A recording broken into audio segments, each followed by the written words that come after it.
Welcome to the Realty Trader Talk podcast. I'm Jordan Kane, the host, sponsored by RealtyTrader.com, sponsored by Chaser Water. I have a very special guest today, local to the community, in real estate, very, very smart guy. Very excited to have him as my first guest at the new RPG studio, Justin Harrison. How's it going, my friend? Doing well, Jordan. How you doing? Good, brother, good. So let's get started with a question is, who was Justin Harrison before real estate and this brokerage that you started? Who is Justin Harrison before real estate? Well, I was a jack of all trades before real estate, man. There wasn't much that I didn't do before I got into real estate. I kind of was getting bored in a lot of different industries. I felt like I'd done as much as I could in them, and then I was looking for something a little bit different. At the time, I was working at the Pelican Yacht Club on the docks. I was one of the dock hands, basically an assistant dock manager. And I met this one guy that came in on a boat, him and like 5 of his buddies. And it was on a 76 Viking, and they were having a great time. One of the guys jumped off the boat on the dock, and he goes, "Hey, man, ask Cap what he does for a living." And I was like, "Why?" He goes, just ask him what he does for a living." And I was like, "All right." So he was coming off the mezzanine, and I said, "Hey, Cap, what do you do for a living?" And as he's climbing down the ladder, he starts laughing. He chuckles a little bit, and he goes, "Honestly, man, you wouldn't believe me if I told you." And I said, "All right, well, now you got me intrigued. What do you do for a living?" He said, "I sell mustard and hot sauce." I said, "You sell mustard and hot sauce?" He goes, "Yeah, I'm the largest distributor of French's mustard and Ricky's hot sauce on the Eastern Seaboard." I go, "So you're in a 76 Viking off of mustard and hot sauce?" He goes, "Yep, 100%. He goes, "The best advice that I could ever tell you, man, is if you want to live a life that you never thought you could, sell something. Find something to sell. Make sure it's legal, but find something to sell," right? And so I said, okay. And so I kind of started looking into a couple things. I got into an MLM with Blake Baltos for a little while. And then he got into real estate. I got into, he was like, "Hey, you should check this out." I checked it out, realized that nobody in my family was in real estate. I have a very large family in St. Lucie County, and nobody's in real estate. So I was like, okay, well, there's my calling. So I went and got my real estate license within the next like 6 months after that. Nice. You know, that's funny. I was in real estate, and I started at ABC Realty on the island. And I actually saw Blake Baltos in Indian River Estates. And I don't know, we were like at the same house or something at a listing passing by. I don't remember the story, but he's like, "Hey, you know, I just went over to Keller, man. That's what's going on." And so he's like, "Man, you should meet with Jake Bailey." So I ended up... That's the name. Yeah, that is a name. So I ended up going over there, and because of Blake, and, you know, then that really excelled my career at that time. I like tripled my business, and, you know, Keller really had it going on. Well, honestly, that's the same reason why I went to Keller, man. Blake called me up and said, "Hey, I'm at Keller. You should talk to Jake." You know, he had the script down for most of us. I mean, he brought a lot of people over to Keller at that time. Yeah, he did. Yeah.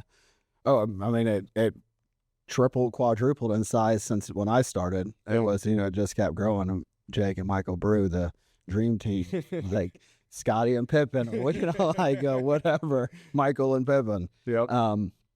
But yeah, so, okay, fast forward some, what made you want to start your own brokerage? Man, no, that's a story and a half right there, honestly. Honestly, when I first got into real estate, I had no desire to open my own brokerage. I had planned on just being at a broker and just selling houses. And then in 2020, me and Jake Bailey actually got together and had some conversations about doing our own thing and partnered up. And at that time, him and I launched Baron Real Estate. And we got the team together and started that whole endeavor. And that didn't go as well as I'd hoped it would have gone, right? Not to get into the weeds on all of that. And then after that, I left and went to EXP and went to LPT. And then I realized that once I was a broker at a company, what am I doing working for another broker, right? And I realized that The only time I was calling the broker was if I had a problem with their policy or if I had a problem with getting my payment. So I decided that I was already a broker once. I know kind of what I'm doing in the space. And so in 2023, I decided to launch Harrison Real Estate. It's awesome. Yeah. When I got my license back and about a year ago, it was very long, and I went and sat and talked with you. Yeah, I mean, Harrison Real Estate's pretty cool, for an independent brokerage. I ended up going to Remax. I went the franchise route at that time, met with Richard, but no, I was very impressed with what you guys had going on over there. So what is one of the biggest misconceptions that brokers or agents think about owning a real estate brokerage? It costs too much. I think it's probably one of the biggest ones is that it's cheaper or easier to be at another brokerage paying a split or paying a cap or whatever that may be. I think that another big misconception is that you need a daddy, right? Is that you need somebody to answer to.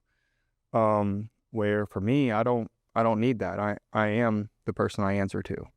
As a realtor in the Realtors Association that we all pay, we get a little thing called the legal hotline, right? So as a broker, you can use that legal hotline at all times. So if you're an agent working for a broker and you got to go to the broker, well, sometimes that broker that you're working for doesn't even know what he's doing. So he's going to have to call the legal hotline or he's going to have to go to legal counsel to figure out what you're actually going to do. So sometimes you do need that little bit of a buffer depending on how you're conducting business. But I've found that as long as you're conducting business honestly, ethically, and you're doing the right thing, all those huge liabilities that everybody's worried about goes out the window because your liabilities are typically when you're misrepresenting, you're saying something out of turn, you're trying to get somebody to buy something, that's usually where those issues come into play in my experience anyways, right? I mean, naturally there's always situations where, you can mess up or that, somebody felt like you did something wrong and you're going to get tied up into a lawsuit, but that's going to happen if you're at your own brokerage or if you're at another broker, right? Now, you may not have to deal with some of that headache as much as the broker will, but at the end of the day, it's still cheaper for me to run my own brokerage, paying my own E&O insurance, paying my own office rent, whatever that is, and I'm keeping 100% of my commission.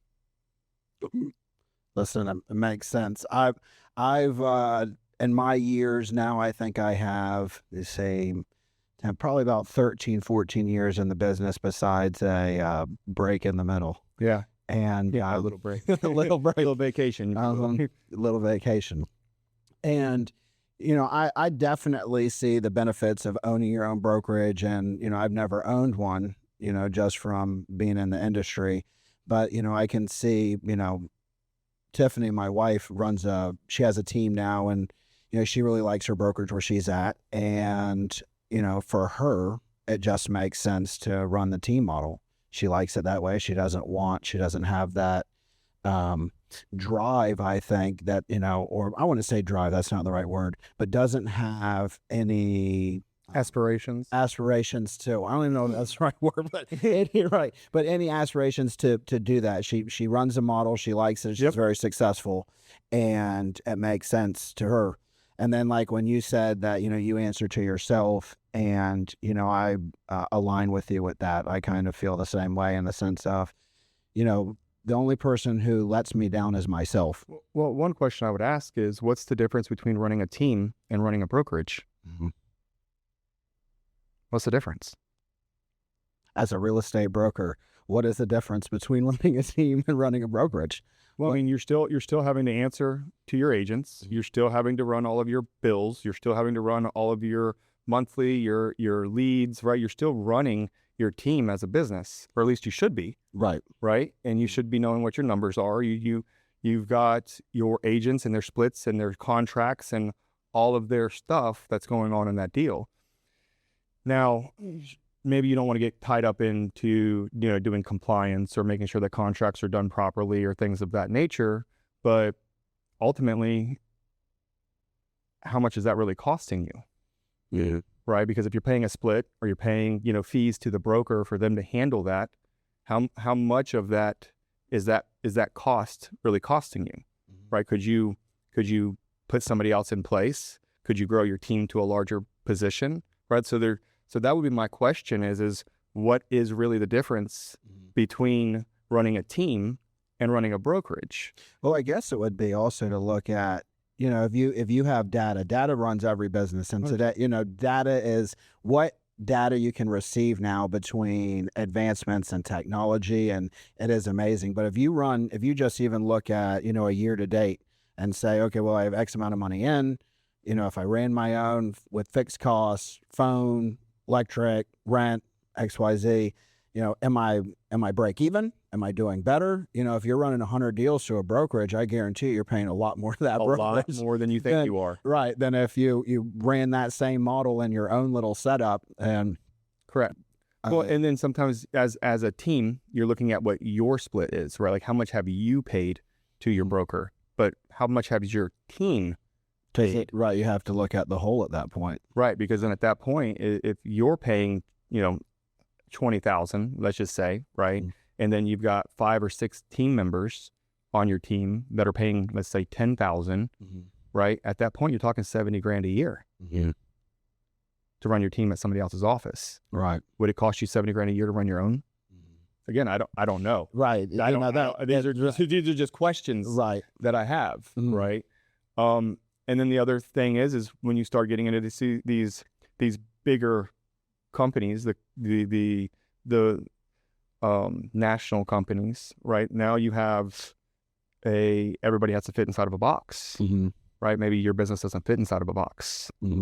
And maybe you don't want to conduct your business the way that they want you to conduct your business because of it's a one size fits all box instead of a unique box for everybody. That is a, debate that I've had and looked at because of where this industry is going.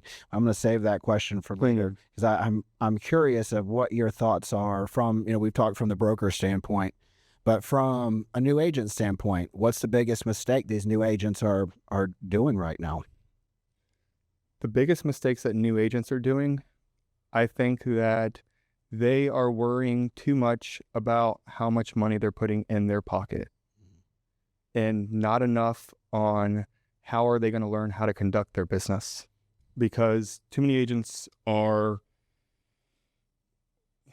how do I put this properly? They're too worried about their split, right? They're worried about, I need 100% commission, or, I'm worried about, I want to get an 80 split or a 70 split or whatever that split is. They're worried about that.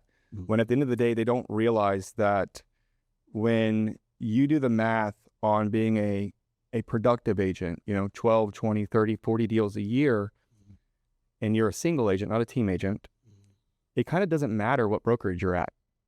The splits all balance out about the same. I mean, we're talking about a few $1,000 difference between each of them at the end of the year, right? And honestly, that's what you should be doing your math on is being productive. Because if you're doing your math on, you're doing 1 or 2 deals a year, then you don't really know what you're doing in real estate, honestly, because the industry is changing every month, daily sometimes, right? So paying attention to where you're going to get the business, right? Or paying attention to who you feel is going to make you productive or help you be productive or bring business into you is what you should focus on as being a new agent, and not focus on a name or brand or their own money, right? Like I this is my first deal and I deserve 100%. Unfortunately, you don't deserve 100%. You might deserve 50, maybe on a good day, right? And that's coming from somebody like myself who I felt that I deserved this, right? Like, 100%. I didn't want to pay splits. I didn't want to join a team, right? And honestly, 13 years into the business, I wish I would have joined a team in the beginning, right? I wish I would have done a little bit more of those 50% splits, because I wouldn't have learned through pain over the years, right? So I think that's one of the biggest misconceptions that agents make, is they expect to get paid 100% of their money on day one when they don't have enough experience yet. Mm-hmm. I think that, you know what, to go back a little bit on between independent and franchise brokerages, and then, you know, I think that there is an advantage between going with a franchise brokerage in the beginning. Yep. On the sense of, because as long as it has name recognition, you know, like some of these franchise brokerages are a dying brokerage. I mean, you need to see who's winning or see who is, you know, doing numbers, or, and you know, you should put that in your big piece of pie. You know, there's a few different pieces of that pie.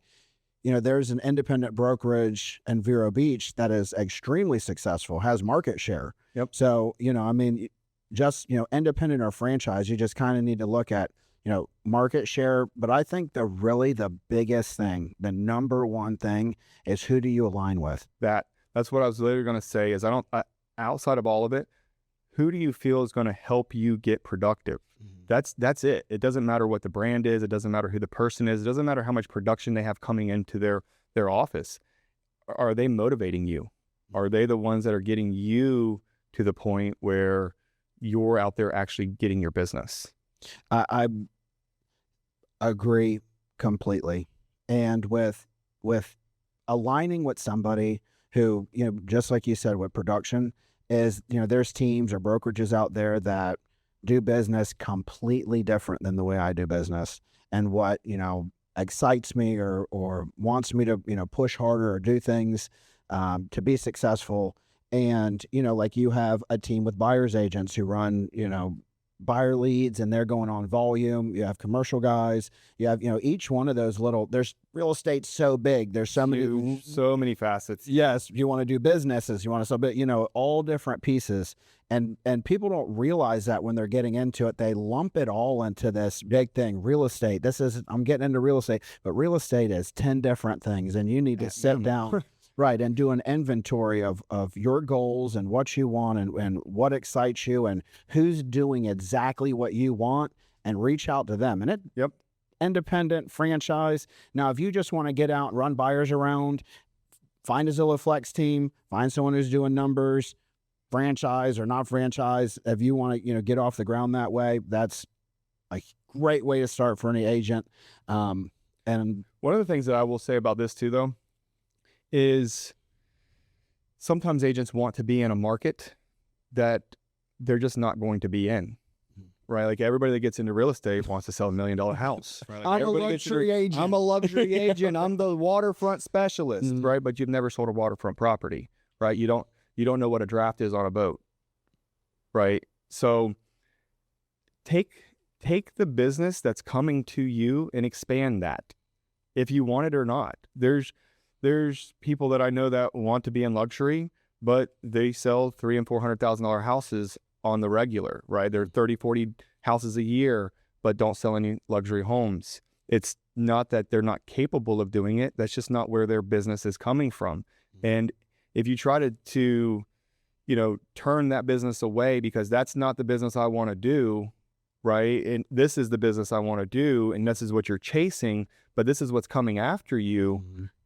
That, I think, is a big issue that a lot of agents have, is take the business that's coming from you, recognize that, and expand on what that is, if you want it or not. Because sometimes in real estate, it's a byproduct of something else that you're doing.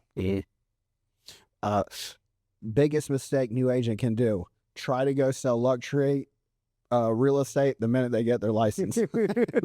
Well, I mean, not all. There are some agents that they come from that background, right? And they come from that background. It's very easy for them to enter into that background. That's true. It's a 1%. It's correct. You know, there is definitely someone who could, you know, come from, their family lives in a $10 million house and they have a networking ability, and you know, that is true. But if you are, you know, just an average agent starting out, right? Yeah, myself. My dad was a tractor driver, right? Like he works in the groves. He's a foreman now. My mom was a stay-at-home mom. I was homeschooled all through school, right? I'm 5 generations in San Luis County, but I'm not one of the prominent families of San Luis County, you know, the ones that lived on the water and the wealthy families of the town, right? I was the blue collar, the workforce kind of people, right? So getting into that different line was very difficult. It wasn't a easy barrier to break through. And honestly, most of my career, I was told I wasn't going to ever make it, right? Like, you're not getting into luxury. You don't fit the look. You don't look right. You know, I have long hair, I have a beard, I have, you know, I wear, you know, colorful clothes and, you know, all these different things. You don't fit that model. And I said, watch me, right? I just closed a $1.6 million condo. I'm getting ready to list a $2.3 million waterfront. I've got a oceanfront by $5 or $6 million listing coming up here soon. I sold a $5.5 million, house in Sewell's Point last year. And I enjoy being in this industry, doing things that people tell me I can't do. Well, congratulations. Thank you. You know, that's awesome. I just closed a commercial deal, and I feel like, you know, that's more my direction. You know, as you get into it and you know, back in getting my feet wet, and you know, I've sold some homes here, some communities, some this, and listed some homes, and I just listed a big property in Okeechobee with land, and it just seems to make sense. How much land? Because I'm going to have to talk to you after this. Okay, we will talk. 2.5 acres, but it's in a community, Indian hammock, super cool. But again, if I came in and just focused on, I want to sell this, or I'm going to go into luxury, you need to get in and get your feet wet and grow and go. Figure out what works for you, because maybe you want to be in equestrian, maybe you want to be in general residential, maybe you want to be on waterfront, maybe you want to be in commercial, maybe business sales, right? There's so many facets of real estate. And the one thing that I can honestly say is, don't be like me in real estate, right? And what I mean by that is, when I got into real estate, I did everything, and I do everything, right? Like I do residential, I do commercial, I do business sales. I've got like 5 or 6 businesses right now that are currently for sale. I do luxury, but it becomes very taxing in all of these different categories, because in order to operate in these different categories of real estate, you have to know a lot of information. You know, when you're working in commercial, there's muni codes, there's zoning that has to go into it, what you can and can't do. You know, just because you want to go into a space doesn't mean the county is going to allow you to go into a space. Yeah, that's right. Or maybe you get into a space, but you don't realize you have to do $1.5 million worth of renovations in order to operate in the space, and other numbers don't make sense. So just because you want to get into that side of it doesn't mean that you're qualified to get into that side of it. But I think and this kind of falls back also on, how many years have you been in the business now? 13. So through 13 years, you know, if you said, well, I did 2 years in residential, then I did 2 years in commercial, and I did 2 years, you know, all these 2 years, you learn. I wish I could say that. I wish I could, right? But I didn't do the whole, like, I did 2 years for this and then 2 years for that. I just did it. I did everything. Right. But saying over 13 years time of learning it all, you know, someone getting into, like you said, don't get in the business. Don't get in the business and try to do all these things. If you want to last, that's why I don't have the percentage you probably do as a broker, a brokerage owner, is, you know, like I'm going to say 75% of agents that get into the business fail. I don't even know if the number's higher or not. I think it's probably higher than that. I think it is too, but I don't have it. So this is just my opinion. I don't have the stats, but it's because, you know, they don't find a niche, and they don't get in and just, you know, find something that works and grow, and it will organically happen. Well, that, and also they don't take the time to better their career. They look at this as a sales job or just as a way to make money, but they don't take the time to go and, you know, take a GRI class, right? The Graduate Real Estate Institute. Go and take a, you know, CRS class. Go take a, you know, a buyer's representative class. Go, you know, take a CCIM commercial class. Go take a CBI, IBBA business class to know how to properly evaluate and sell businesses. And go and take a luxury marketing class, right? Go to the board and sit in for different trainings. That's what you should be doing as an agent, especially as a new agent, take that time where you're not productive, you're not busy, you don't have a lot of stuff going on in your business, and learn how to run your business. Learn how to talk to clients, learn how to show properties, how to market properties, how to do all of that stuff, and not just fly by the seat of your pants. Now, I have flown by the seat of my pants a lot in this industry, not going to lie. But I have also spent a lot of time in going to trainings and classes. It's like the IBBA, business class. I did like 65 hours in that. I've done all 3 of the GRI, 100, 200, and 300 series. I've done the CRS classes, the buyer representative classes. I've done the luxury marketing classes. I've taken several of the CCIM classes. So for me, I have spent my time in going to those classes, going to those trainings, going to the seminars, doing the Tom Ferry coaching and flying out to, Vegas and Texas and, taking my time, spending my money, and learning my career.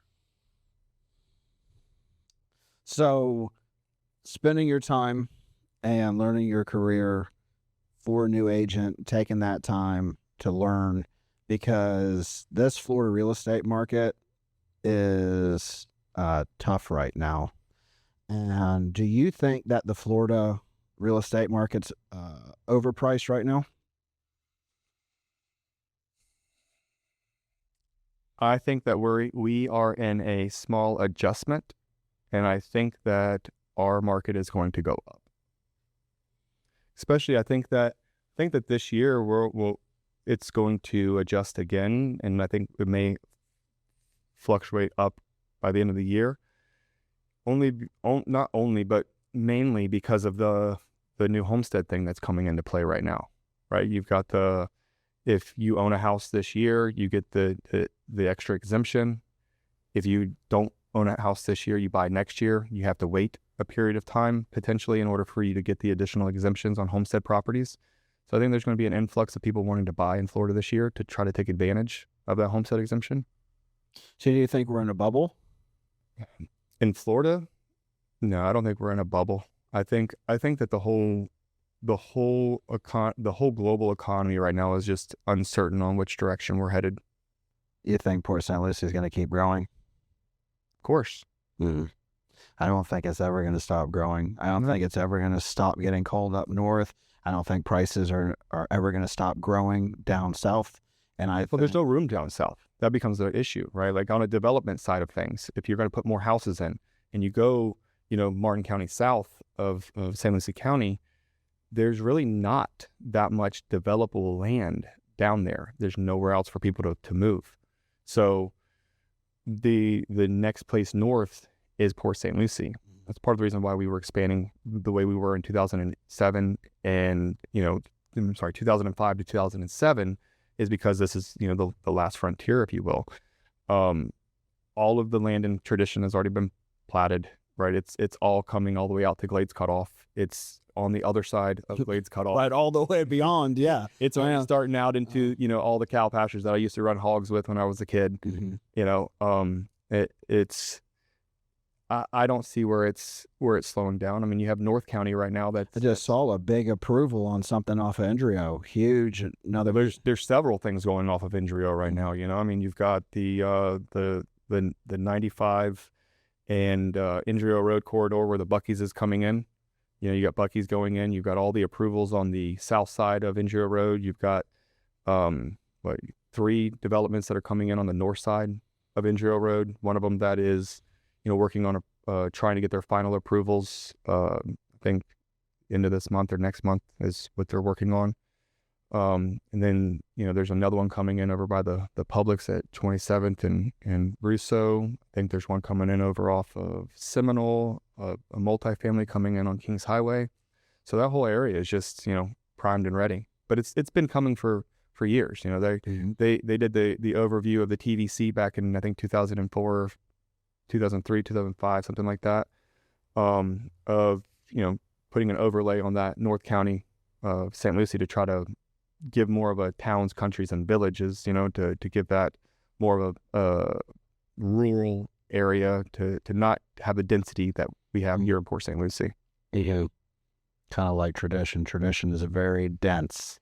very dense. Yes. And the problem becomes is the traffic, Oh, right? When you put that many people into that small of a spot and everybody's trying to leave to go to work in the morning, you got traffic jams. right. You don't have infrastructure for what's going in now. You know, Right. they plan some infrastructure, but it's like, right, it's growing so fast, even in a down market. Right. You know, it is. Well, I was talking to one of the commissioners the other day, and there's a plan on them putting a new 95 exchange between Gatlin and Becker to try to relieve Some of that. traffic, because there's so much traffic on that west side trying to get through and trying to get out, and I see it just expanding more with that with the developments going all the way through to Range Line and the Glades Cutoff. Mm-hmm. If you had $500,000 sitting to invest right now, where would you stick it? 500,000 if I had it.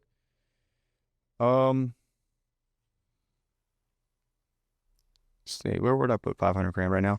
Honestly,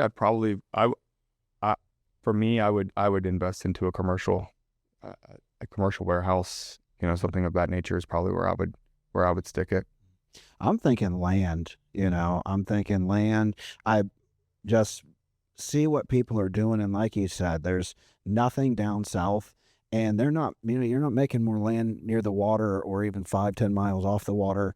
Like you can go to the central of the state, but anything. I mean, if you can find land, and historically, I know you've been here. I've been here as long as you. We've both been here forever. Long time. And lots in Torino used to be 5,000 or 150. I'm like, oh man, like holy smoke. So I don't think, and I mean, I had a buyer come up a few days ago and showed Mariner Bay, a big townhouse in there, and he was selling a house deep water in Del Rey, and he probably bought it for $600,000-700,000 however many years ago. He's selling it for 2.8. Yep. Comes up and he sees this property, whatever low sixes, wants to buy a boat slip, which again, a boat slip there, $200,000-400,000. Boat slip here, 80. Yeah. So, he's like, I can't even believe this. This down south is 1.2 all day. All day. And, he just couldn't believe it. And, it just goes to show you, like, this is not changing. People who are doing that are going to come up. That's why I think real estate in Florida really is such a secure career if you, do the right things. Look at that pie, place it out, put a plan in place, stick by your plan, find a niche, Honestly, I think that, St. Lucie County and especially Fort Pierce is probably one of the best kept secrets in Florida right now. 100%. You think people are going to regret waiting to buy? Yeah, absolutely. Because I see it's only a matter of time that our pricing is getting to the pricing of what South Florida is. Mm-hmm. Especially if you start talking about over on the island, right? Hutchinson Island area, downtown Fort Pierce area, like that whole little, section of Fort Pierce, even North Beach, right? Where they just put the new bridge in. We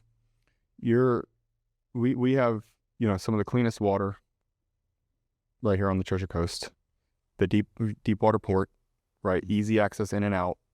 You've got a lot of deep water docks that are, up and down the river as well. Mm-hmm.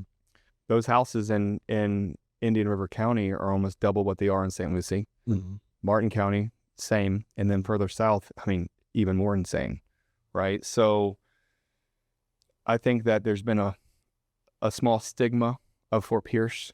Well, it's so, you have to be so careful how you say this, because people don't know Fort Pierce and don't know the area. So they go online and they look. So, they look at the statistics. Yes. And it's kind of like real estate. When you get in, you lump everything into it. And it's the same thing. I mean, Fort Pierce has, South Beach reminds me of Key West, reminds me of the Keys. Amazing. It's like that same vibe. Then you have, North Hutchinson Island. That's a completely different vibe. Low key, kind of high end feel, different sand. Yeah. Super, amazing, cool. It's hard to find that anywhere else because of the way our sand goes. We have one leaving, one coming in. Correct. It's North Beach is always appreciating, right? It's always growing. I went over North Bridge for the first time the other day with I was bringing my boat to stand blown to put in. And I'm like, wow, this thing is hot. You know, when you're going, you used to go over Southbridge and look over and like Northbridge is down here. Yeah. Like, yeah, I'm on the big bridge. Now you look down and like Southbridge, like, holy snow. Man, the view from on top of that bridge is nice. Oh, It's yeah. amazing. You can see it. Oh, yeah, absolutely. Very cool. Yeah. But I think that's why, you know, like I said, Fort Pierce is one of the best kept secrets. You know, we've got great water, we've got easy access port, we've got, you know, one of the largest airport properties in the state of Florida as well. Many people don't know that. Actual usable land. It's just a matter of our, you know, county and our officials to actually get their act together and start bringing some stuff in. So back, you mentioned that you were talking with a commissioner the other day about the exit. You think politicians are doing enough right now? Politicians are politicians. Politicians. What does that mean, Justin? That means that they say what they need to say in order to get elected, to stay in office, to stay in power, to keep their money flowing or whatever it is. They're politicians or politicians. I don't care who they are. Do you think you could do a better job? What if you were mayor today, what would be something that you would, Mayor? what do you think that, you know, you see as a vision that they're missing out on? I don't know if it's necessarily that I see as a vision. I think that it's more of what do the people of the community want? What is in the best interest of the people in the town, and not what's in the best interest of, you know, developers, or what's in the best interest of big business, or, you know, what's in the best interest of that politician's pocket. Right. So for me, I don't think that I think that a lot of people that get into politics typically intend well on what they're doing. And then whenever they get in, they realize what's really happening and all of the different moving parts. And then they're not able to get done what they hoped to get done. And then there's just, I don't know. I have a different look on what the politics should be. I don't think that you should be a career politician. That was never the intent of the founding fathers of putting together our country. Wasn't, you know, intended to have these politicians, you know, they're, you know, county commissioners or congressmen or senators or whoever they are, to be looked at as if they're a king or a god or a ruler, right? Or somebody that has any more power than anyone else. At the end of the day, every one of the politicians bleed red and crap brown just like I do.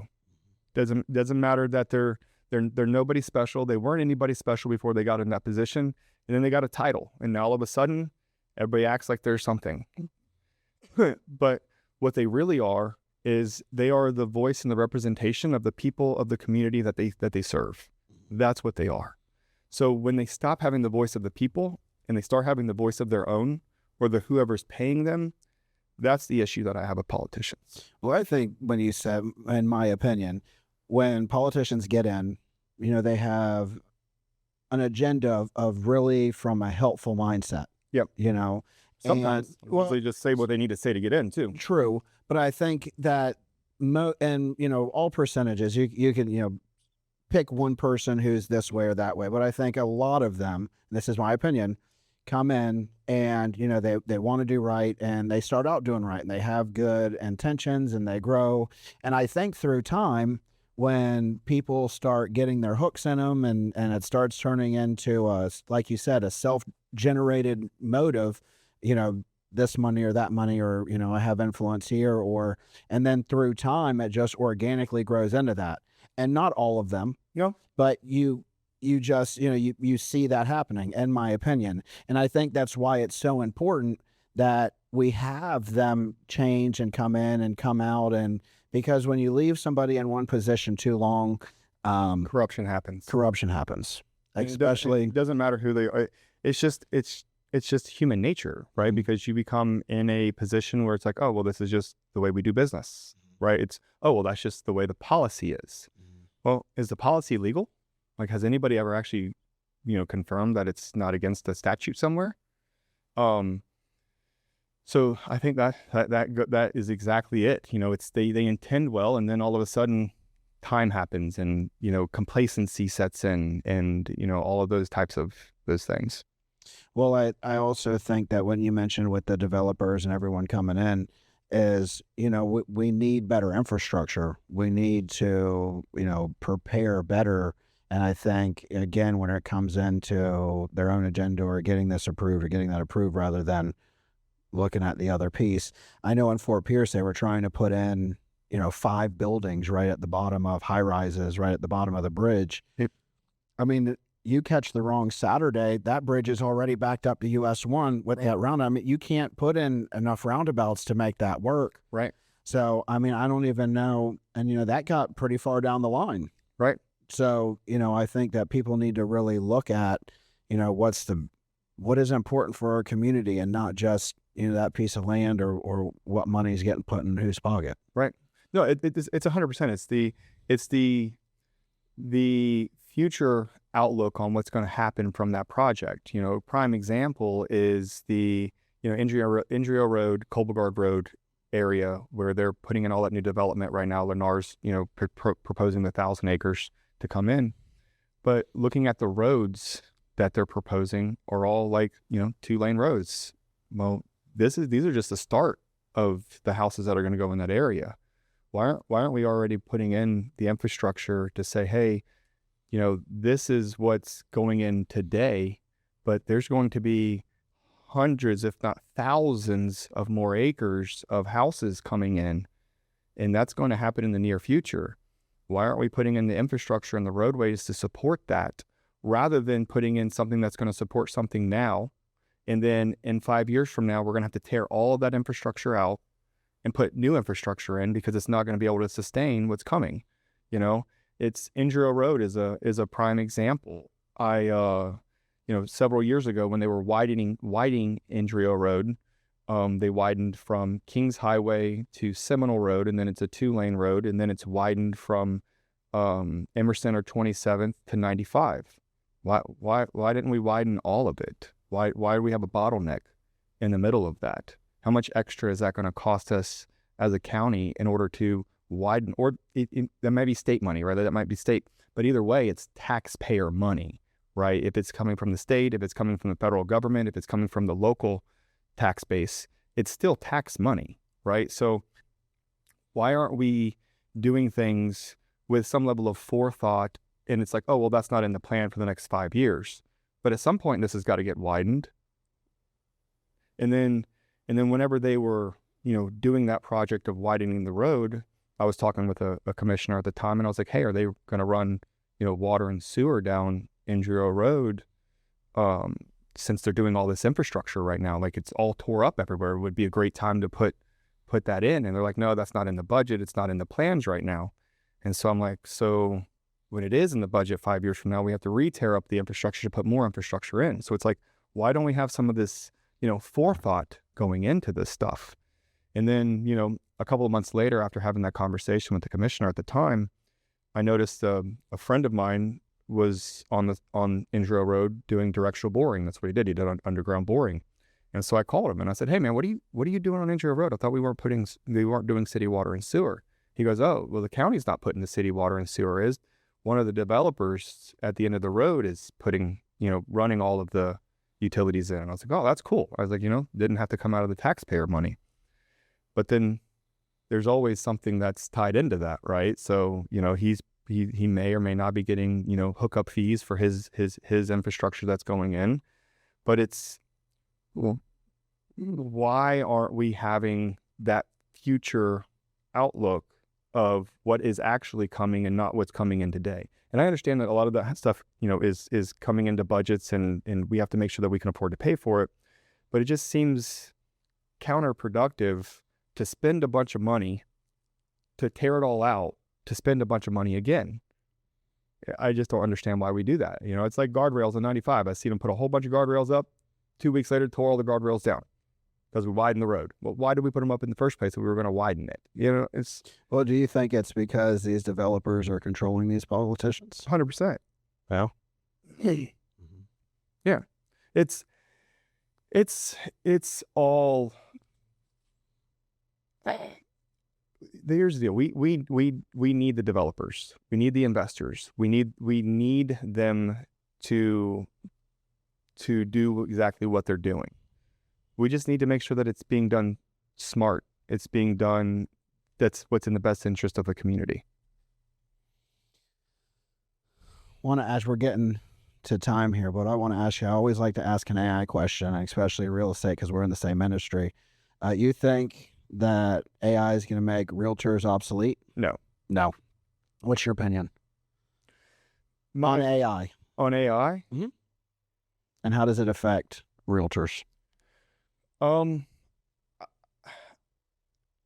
It's going to affect realtors because there's going to be a percentage of realtors that are going to be very good at utilizing it at a high level. And then there's going to be other agents that are going to be, left behind on not knowing exactly how to utilize it. I think that no matter how smart AI gets or how many computers or whatever extra websites or iBuyers or whatever else is out there, there is still always going to be a level of people that need realtors, period. There's